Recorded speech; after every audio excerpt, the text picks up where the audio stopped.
unbelievable frustrating. Seriously? Come on, yeah, take my money, because I don't want that phone. That's like the most insecure thing ever. I guess it's not a bug, it's a feature, right? And I would probably even recommend it if it wouldn't be that expensive though. Emil Brothers. The fingerprint reader. I mean, yes, it looks pretty underneath the glass, no question asked, but it's frustrating. It's unbelievable frustrating. I mean, so often I find myself in a situation where I have to wait 30 seconds until I am allowed to try to unlock my phone. That's not acceptable. And yes, they released an update and it improved the fingerprint reader a lot, but still it's not great. I don't want to find myself in a situation where I'm not allowed to use my own phone. A friend of mine, he suggested to me I should just use the face unlock instead, and it's a great phone, and, but no thanks. I mean, come on, that's like the most insecure thing ever. You would probably think that the main feature of a smartphone should be the old-fashioned phone call. That's why it's called a phone, right? But Samsung seems to forgot this. The cell phone reception is just not acceptable for such a price tag. If I use the same SIM card in another phone in exact the same spot at exact the same time, I get a lot better reception. If the signal is strong, you won't have any problems, but as soon as the signal gets weak, the S10 just underperforms in comparison to other smartphones in my test. The proximity sensor of Samsung's S10 seems to have quite a lot of issues. Reddit is full of it, the Samsung community forums are full of it, and I experienced it to work improperly for myself. The S10 doesn't always detect when it's in your pocket.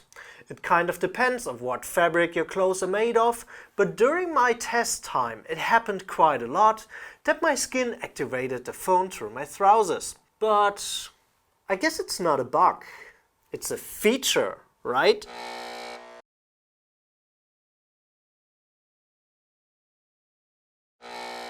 The S10 is capable of charging with 25 watts. Well, in theory. Because right now it is limited for whatever reason to only 15 watts and they only announced an update to get it up to 25. But here comes the thing, you have to buy a new charger for it. Seriously? I pay $900 for that stupid phone with a shitty fingerprint reader with like no cell phone reception at all.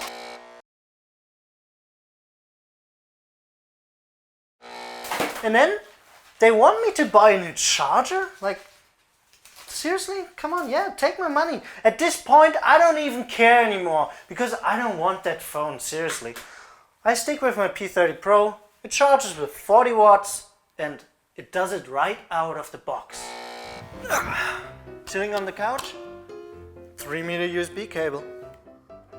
In the garden, well, 3 meters.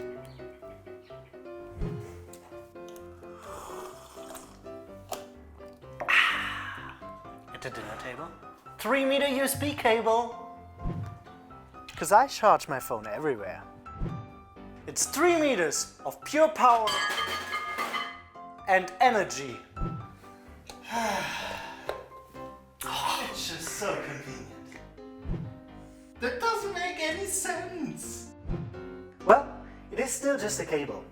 But it's going to make your life so much easier because it is 3 meters long. You can get it for micro USB, you can get it for USB-C, you can get it for iPhones. It costs only around $10 on Amazon. You know it, you want it, you need it, you go get it on the links below.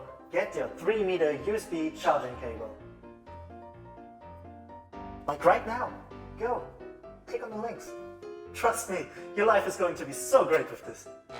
Don't get me wrong, the S10 is a good phone and I would probably even recommend it if it wouldn't be that expensive though. I love the design of it and the cameras are really great. But those fingerprint issues combined with the cell phone reception situation, well, for me it can't compete with some other smartphones in this price area.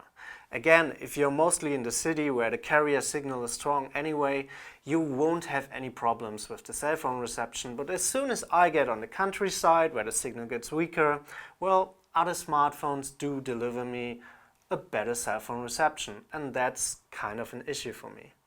But if it would cost like $600, I would recommend it. It is a good phone. That being said, please subscribe if you like this video. There will be coming out more honest reviews in the future, and I would be happy to see you again. So, see ya.